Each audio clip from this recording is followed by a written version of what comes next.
Ішкі істер министрі Марат Ахметжанов Павлодар қаласына жасаған жұмыс сапары аясында өңір әкімі Асайын Байқановпен бірге Қабанбай Батыр атындағы Жас сарбаз облыстық мамандандырылған лицей мектеп-интернатына барды.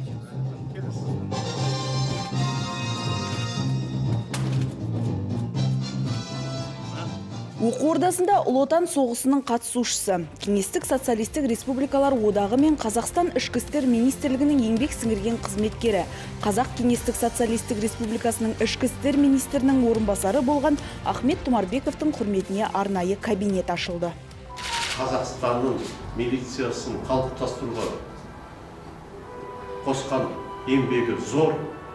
Ол кісі осы 20 жылы бойы заң министрі болды. Қазақ істер болып біраз шәкірт тәрбиеледі.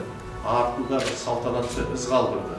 Ахмет Тұмарбеков маған әке есебінде жас жағынан орта мектеп оқып, Баянауылда туған туғандарлықтар болған облыстың еңбегін ерекше ескеріп, осында бір кабинет ашып, жастарды тәрбиелеуде органдан келіп, сабақ беріп отырса, программамен үлкен тәрбие жастардың есінде қалатын ықтимал класс болады. Елдегі қауіпсіздікті күзетіп, қазақ милициясын көтеруге тырысқан генералдың мұражай кабинетімен тәртіп сақшылары мен ведомствоның қоғамдық кеңесінің мүшелері де танысты.